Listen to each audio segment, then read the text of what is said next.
Okay. I wasn't going to do a video like this because I felt the need to not explain myself.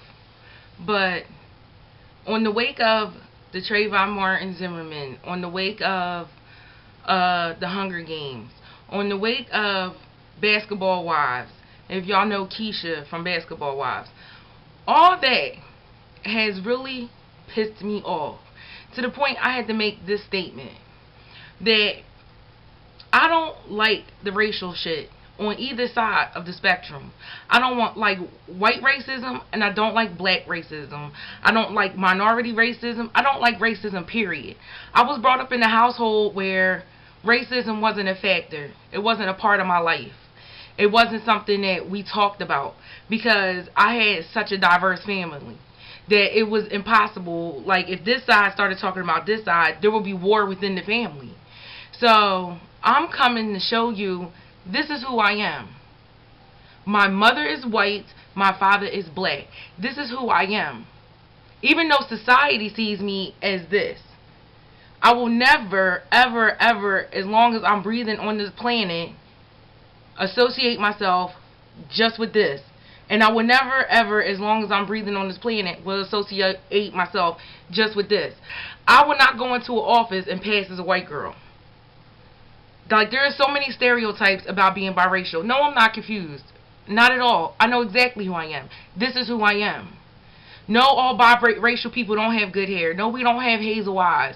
No, my mom doesn't smell like a wet dog when she washes her hair. And it used to kill me when I was younger. When people found out I was white, they'll sit there and talk about white people, most of my black friends, because I was raised mostly around black people. My mom's side of the family and a couple of scattered friends throughout my life have been Caucasian.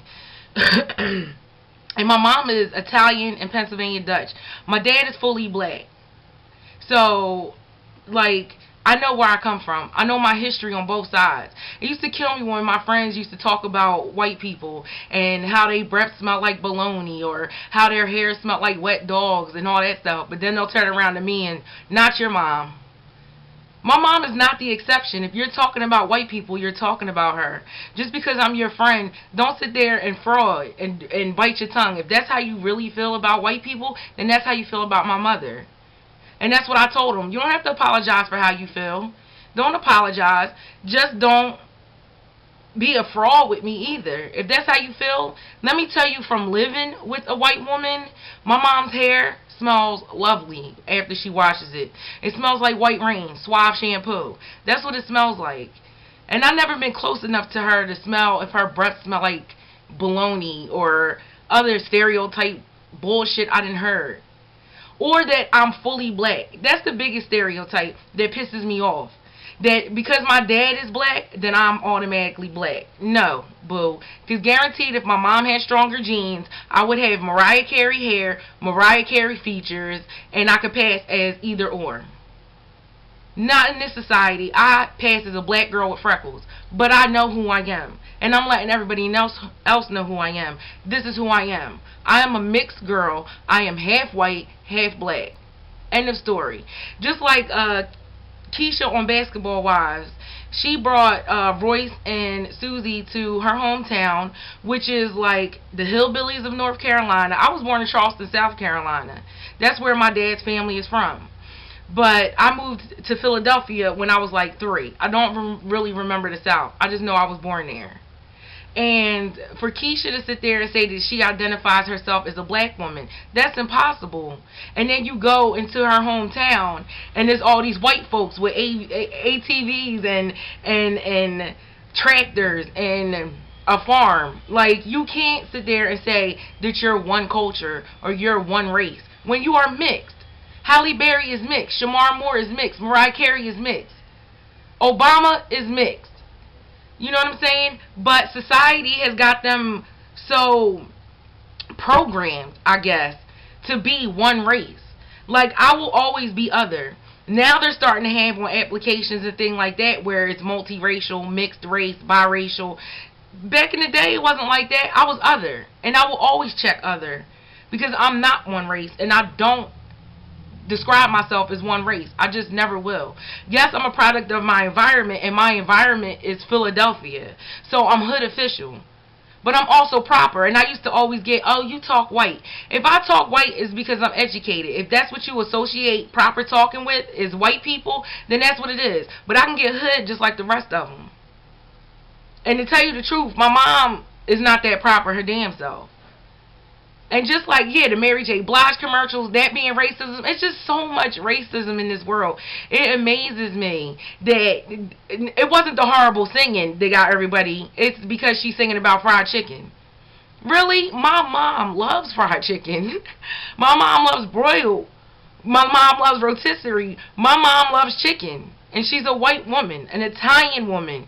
So for everybody to sit there and be up in arms, oh my God, a black woman singing about fried chicken, really? But y'all ain't say nothing about the chick from down south who's sitting there in Louisiana on the Popeyes commercial and Honey Child and doing all that. That wasn't it, because Mary is on top of a table. Burger King should be what y'all really mad about, not the whole fried chicken of it all. Like, seriously, that was the last thing I even thought of. But then you got people like Wendy Williams who are out there saying, oh, I think this is racist, and she's standing on top of the table and just singing about that crispy chicken. You damn right, because Burger King paid her to sing about that crispy chicken. Just because it was fucking horrible singing and I didn't agree with it doesn't mean it was racist.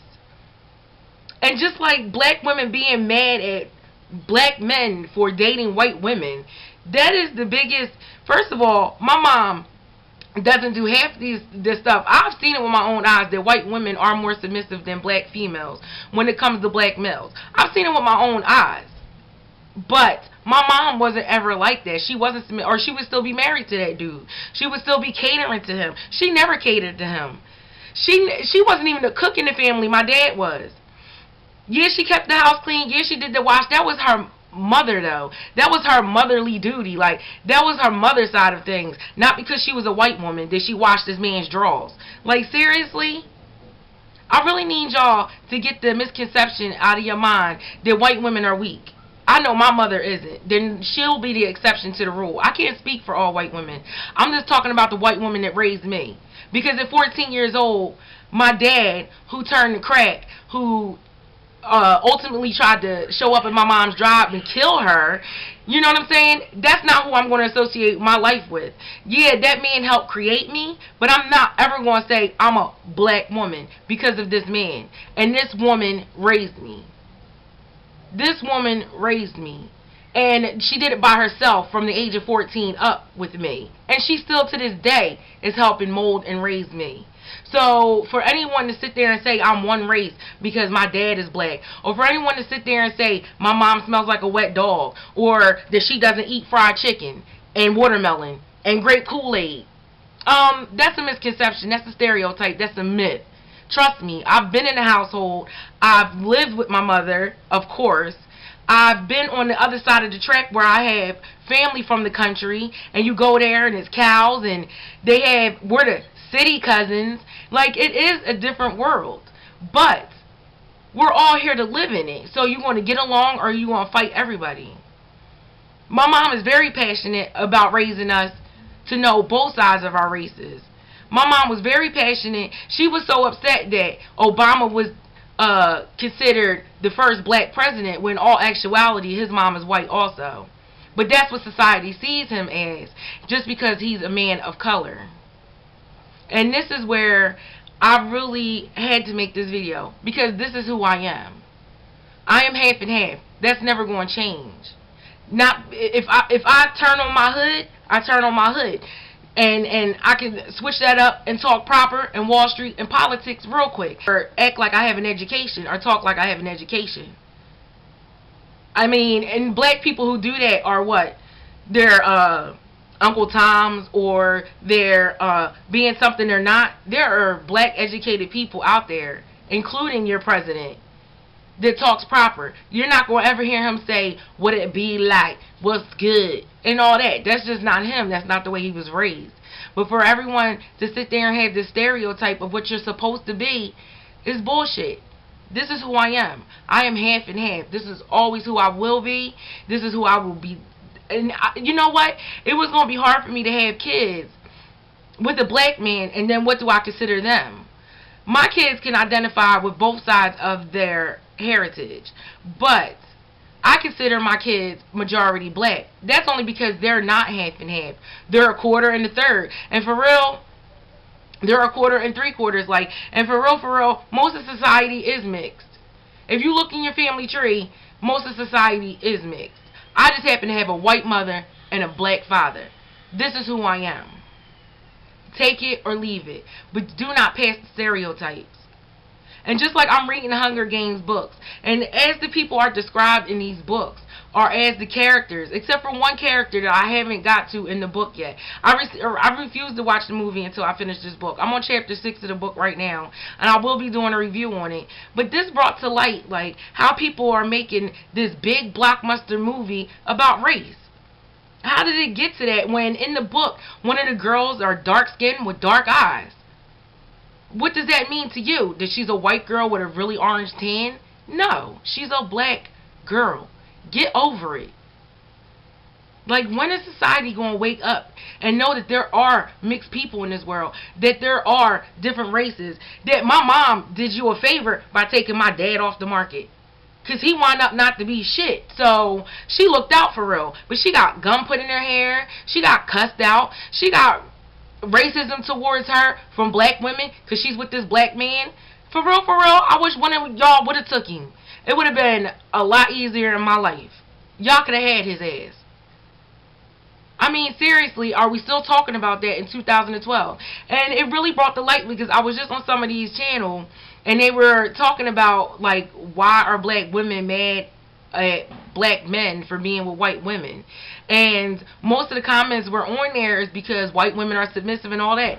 Some white women, trust me, my mom was not submissive. I was not raised. Do I look like I was raised in a household where a woman bowed down to anyone? Fuck no. I'm outspoken. I keep it the fuck 100. And that had to do with my upbringing. And the white woman that raised me. There's a lot of biracial stereotypes that I can't even get to right now. Like, I have to write them down. I was called Oreo. I was called Zebra. You know, I had comebacks for them all day. You call me Oreo, I told you lick my creamy middle. You call me Zebra, I asked you to show me the goddamn stripes. I mean, that was like the biggest thing I ever went through. Because I've always been proud of being biracial. I've always been proud to say my mom is white. And I will to this day, till I'm in a tomb somewhere. I will always be proud of who I am, where I came from, and what my heritage stands for. That's just the bottom line. Don't ever ask me who I am or what I believe in, because I believe in equality. And I wish the rest of the world step up to that. If we were all raised in a household of black and white, there would be no racism. Or there shouldn't be, unless your race is against your own family, which would just be a sick, fucked up situation that you need help with. Seriously. This is who I am. That's just point blank. I am biracial. Like I said, society can see me like this. They'll never see me like this because I have color. I have freckles. They don't know where those freckles come from. I'm just a light-skinned black girl with freckles. But I know who I am. And I want you to know who I am. My mom is Italian and Dutch. My dad is black. That's who I am.